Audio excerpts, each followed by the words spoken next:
का प्रकार पढ़ना है। आवेश का प्रकार यानी कि आवेश कितने प्रकार के होते हैं। तो एक होता है धनावेश और एक होता है ऋणावेश। इसको पढ़ने से पहले कुछ बेसिक चीजें हम लोग जान लेते हैं।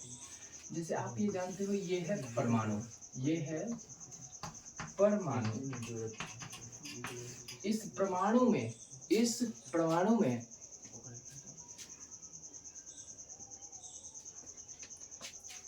परमाणु में एक छोटा सा नाभिक होता है। इस परमाणु में एक छोटा सा नाभिक होता है। सबसे पहले ये नाभिक है क्या?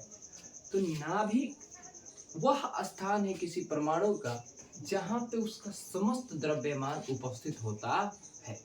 जैसे अब हम ऐसे हैं तो मेरा जो पूरा का पूरा द्रव्यमान होगा कहीं ना कहीं एकत्रित होगा। जैसे हम समझ गए कि नाभिक में मेरा पूरा द्रव्यमान क्या है, एकत्रित है। तो ये रहा परमाणु और इस परमाणु में एक होता है नाभिक। और आपको ये याद रखना है कि नाभिक में दो चीज होते हैं जिसका नाम होता है प्रोटॉन और न्यूट्रॉन। और इस नाभिक के चारों ओर चक्कर लगाते रहते हैं जिसका नाम होता है इलेक्ट्रॉन। एक होता है परमाणु जिसका एक होता है बिंदु जिसका नाम होता है नाभिक, और इस नाभिक के चारों ओर चक्कर लगाते रहते हैं जिसका नाम होता है इलेक्ट्रॉन। अब ये इलेक्ट्रॉन जो होता है बाबू, इस पे होता है ऋणात्मक आवेश, और जो ये प्रोटॉन होता है इस पे होता है धनात्मक आवेश। ऋणावेशित कौन कौन है? तो इलेक्ट्रॉन। धनावेशित कौन कौन है? तो प्रोटॉन। अब होता क्या है कभी कभी कि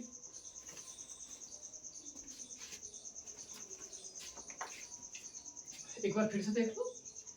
एक होता है परमाणु। आपको ये भी पता होगा कि दुनिया की जितनी भी वस्तुएं हैं सब के सब परमाणु से मिलकर बनी होती है। परमाणु के एक बिंदु होता है जिसका नाम होता है नाभिक। और यहाँ से एक क्वेश्चन याद रखो कि नाभिक का जो आकार होता है वो 10 के पावर -15 मीटर होता है। जो नाभिक का त्रिज्या के रूप में माना जाता है वो है 10 के पावर -15 मीटर। इसको कन्फर्मली आपको ध्यान रखना है। कभी कभी ऑब्जेक्टिव में दे देता है कि जो नाभिक का आकार होता है वो कितना होता है, तो 10 के पावर -15। यहाँ से दो चीजें क्लियर करिए कि इलेक्ट्रॉन पर कौन सा आवेश रहता है, तो ऋण आवेश, और प्रोटॉन पे कौन सा आवेश रहता है, तो धन आवेश।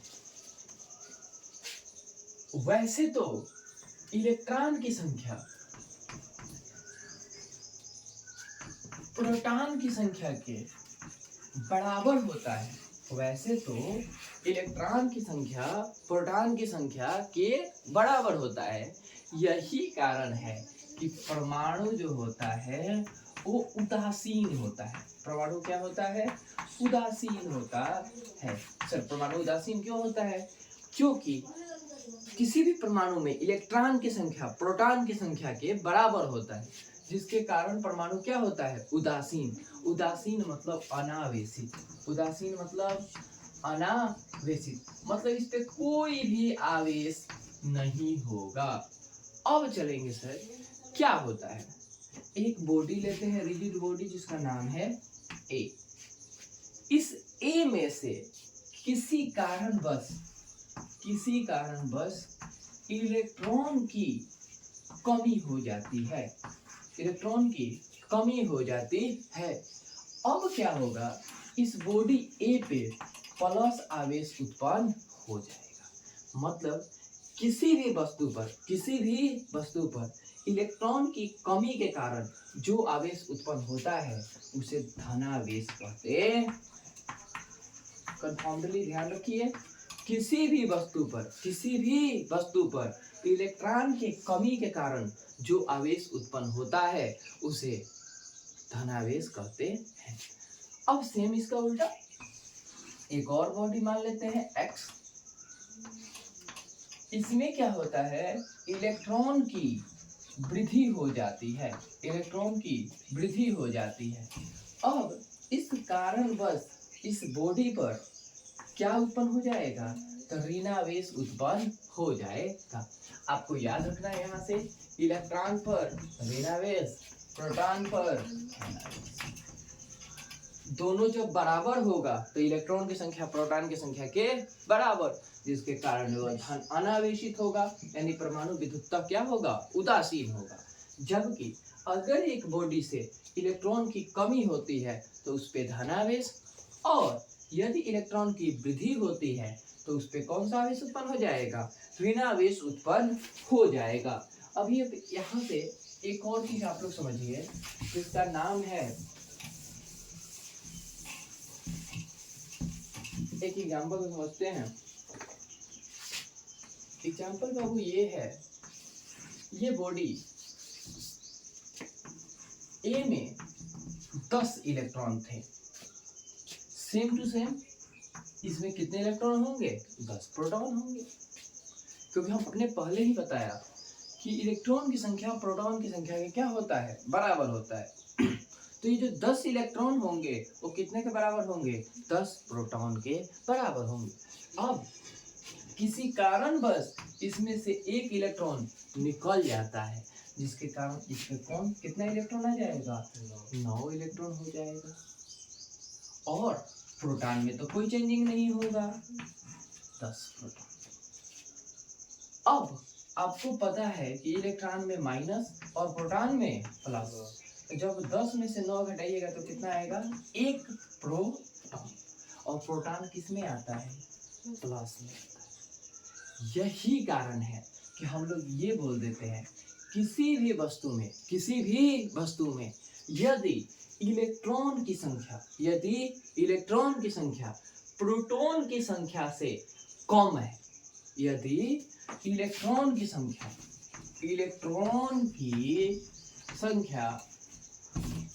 प्रोटॉन की संख्या से, किसकी संख्या से, प्रोटॉन की संख्या से कम है, इलेक्ट्रॉन की संख्या प्रोटॉन की संख्या से कम है, इलेक्ट्रॉन की संख्या प्रोटॉन की संख्या से कम है, तो उस पे कौन सा आवेश उत्पन्न होगा, धनावेश।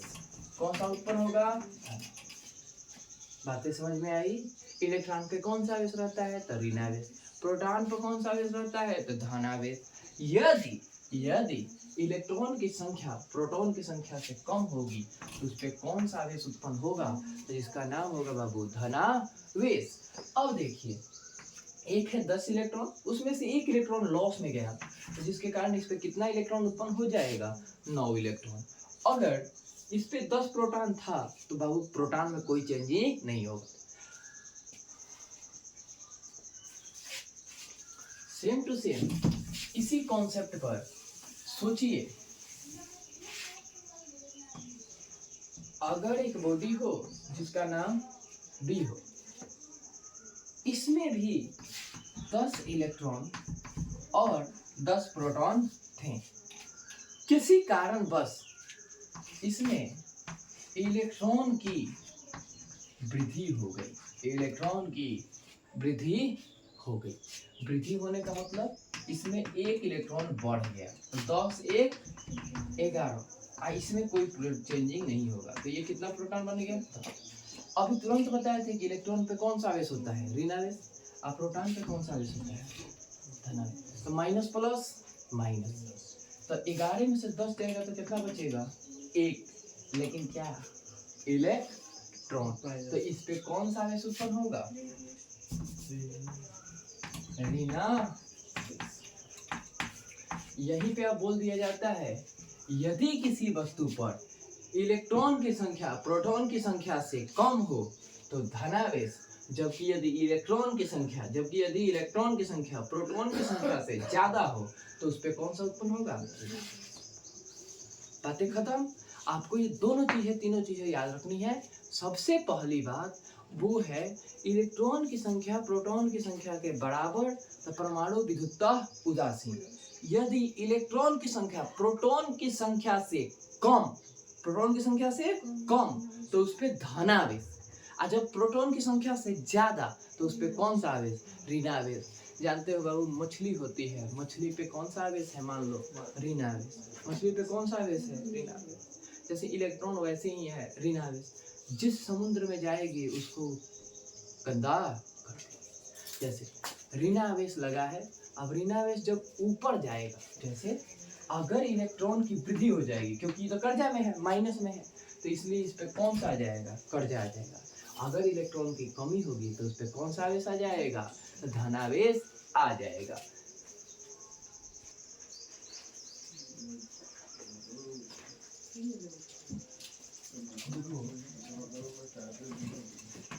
एक होता है बाबू अनावेशित वस्तु और एक होता है आवेशित वस्तु। सबसे पहली बात, अनावेशित वस्तु कौन है और आवेशित वस्तु कौन है? तो सर अनावेशित वस्तु कौन है? जैसे एक बॉडी है, उसमें दो लोग हैं, एक का नाम है प्रोटॉन और एक का नाम है इलेक्ट्रॉन।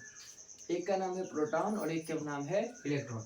प्रोटॉन पे धनावेश और इलेक्ट्रॉन पर ऋणावेश। यदि प्रोटॉन बराबर होगा इलेक्ट्रॉन के, यदि प्रोटॉन किसके बराबर होगा, इलेक्ट्रॉन के बराबर होगा, मतलब यदि 10 प्रोटॉन है और इलेक्ट्रॉन भी 10 ही है, तो ये प्लस में और ये माइनस, बराबर होने के कारण इस पे कितना आवेश उत्पन्न होगा, 0। तो इसे हम बोलते हैं अनावेशित वस्तु। जब किसी वस्तु पर कोई आवेश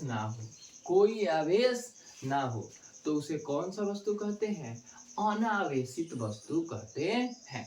अनावेशित वस्तु कौन है, तो वैसा वस्तु जिस पर कोई भी आवेश नहीं हो, ना ही धनावेश हो और ना ही ऋणावेश।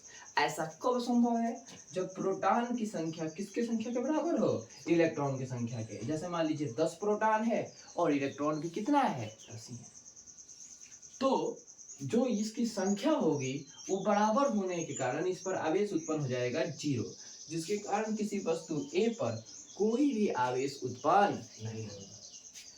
इसके ठीक विपरीत आइए आवेशित वस्तु। तो बाबू आपको भी पता है कि आवेशित वस्तु 2 प्रकार का होगा, एक होगा धनावेश और एक होगा ऋणावेश। अभी तुरंत बताएं। एक भाई है जिसका नाम है बाबू प्रोटॉन और एक भाई है जिसका नाम है इलेक्ट्रॉन। प्रोटॉन पर रहता है धनावेश, इलेक्ट्रॉन पर रहता है ऋणावेश। यदि 10 प्रोटॉन रहे, प्रोटॉन की संख्या ज्यादा हो किसकी संख्या से, इलेक्ट्रॉन के संख्या से। प्रोटॉन की संख्या ज्यादा हो किसके संख्या से, इलेक्ट्रॉन के संख्या से, तो क्या होगा,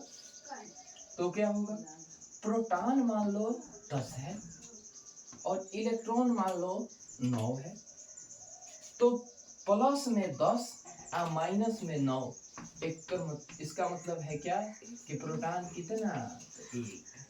तो एक प्रोटॉन होने के कारण अब इस पे कौन सा आवेश आ जाएगा, धनावेश आ जाए। तो आवेशित वस्तु क्या, इलेक्ट्रॉन की वृद्धि के कारण, इलेक्ट्रॉन के कमी के कारण इस पे कौन सा आवेश उत्पन्न हो गया, धनावेश। कौन सा आवेश उत्पन्न हो गया, धनावेश। नेक्स्ट, एक वस्तु इलेक्ट्रॉन और एक हो गया प्रोटॉन। प्रोटॉन पे प्लस, इलेक्ट्रॉन पे माइनस। अब यदि प्रोटॉन की संख्या इलेक्ट्रॉन की संख्या से कम हो, यानी इलेक्ट्रॉन की संख्या ज्यादा हो, तो ऐसे मान लीजिए इस पे 10 प्रोटॉन है और इस पे 11 इलेक्ट्रॉन है, तो इसके कारण से क्या होगा कि इस पे ऋणावेश उत्पन्न होगा।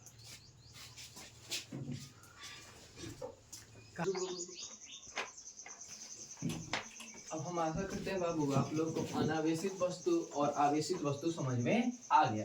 अनावेशित वस्तु किसे कहते हैं, जिस पर कोई आवेश ना हो, और धनावेशित वस्तु और ऋणावेशित वस्तु या आवेशित वस्तु कब कहेंगे, जब उसके इलेक्ट्रॉन और प्रोटॉन की संख्या समान नहीं हो। ज्यादा होगा तो आपको पता है इस पे धनावेश उत्पन्न होगा, और कम होगा अगर प्रोटॉन तो उस पे क्या उत्पन्न होगा, ऋणावेश उत्पन्न होगा। देखिए इसके जस्ट बाद आपका एक हेडिंग आता है जिसका मतलब होता है आवेश का ध्रुवन। आवेश का ध्रुवन,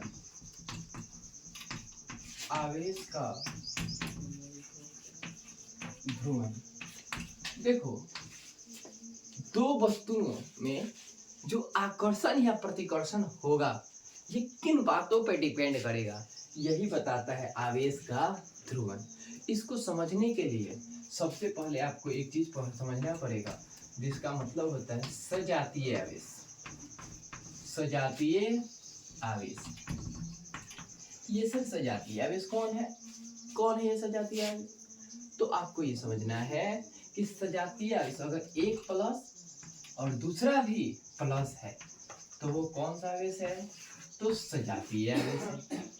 अगर एक आवेश निगेटिव में है और एक दूसरा आवेश भी निगेटिव में है तो भी कौन सा आवेश उत्पन्न होगा? सजातीय आवेश कहा जाएगा।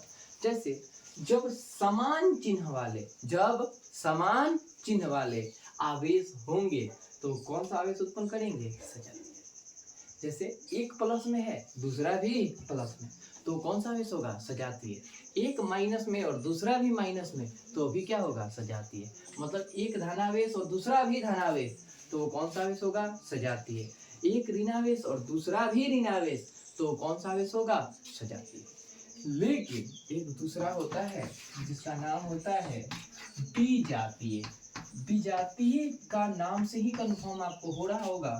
विजातीय आवेश क्या होता है? जब एक पर ऋणावेश और दूसरे पर धनावेश तो उसे हम कौन सा आवेश कहेंगे? विजातीय आवेश कहेंगे। या पहले पर प्लस भी और दूसरे पर माइनस भी तो उसे हम कौन सा आवेश कहेंगे? विजातीय आवेश कहेंगे।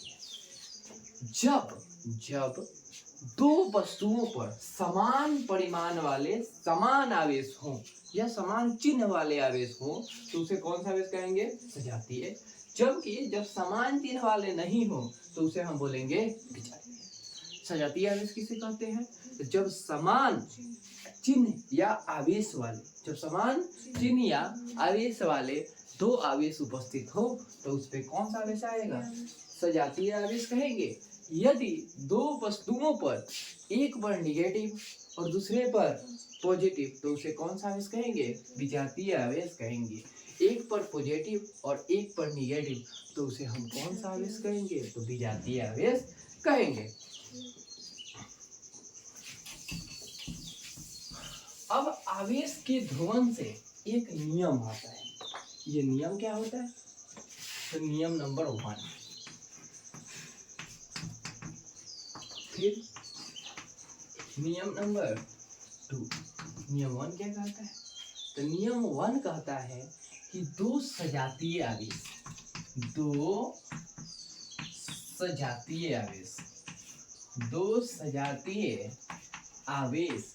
एक दूसरे को आकर्षित करते हैं। नहीं, दो सजातीय आवेश एक दूसरे को क्या करेंगे? तो प्रतिकर्षित। ये सब प्रतिकर्षित है क्या? पहले आप हमको यही बता दीजिए। तो बाबू प्रतिकर्षित मतलब इसको इधर फेंक देगा और ये इसको इधर फेंक देगा। प्रतिकर्षित ये है। जैसे दो बॉडी यहाँ पे नजदीक आती है, ये दोनों चिपक गया तो ये आकर्षण है। सोचो कि अगर ये दोनों को लाए दूर चला जाए तो इसको बोलते हैं प्रतिकर्षण। इस बात को और समझो, अगर एक निगेटिव और दूसरा भी निगेटिव तो इसमें भी क्या उत्पन्न होगा? एक दूसरे को क्या करेंगे? प्रतिकर्षित। तो ये आवेश के ध्रुवन का पहला नियम यही है। दो सजातीय आवेश एक दूसरे को प्रतिकर्षित करते हैं, जबकि दो विजातीय आवेश दो विजातीय मतलब एक प्लस और एक माइनस एक दूसरे को क्या करेंगे? तो सर आकर्षित करेंगे। दो विजातीय आवेश एक दूसरे को क्या करेंगे? तो आकर्षित करेंगे। तो दो नियम है आवेश के ध्रुवता से रिलेटेड। दो नियम है। सबसे पहला नियम क्या है? दो सजातीय आवेश एक दूसरे को प्रतिकर्षित करते हैं, जबकि दो विजातीय आवेश एक दूसरे को आकर्षित करते हैं। इस बात को आपको कंफर्म कर लेना है। शुरू से हमने पढ़ा है आवेश, आवेश कितने प्रकार के होते हैं। उसके बाद आपने पढ़ा धनावेशित वस्तु, अनावेशित, आवेशित वस्तु।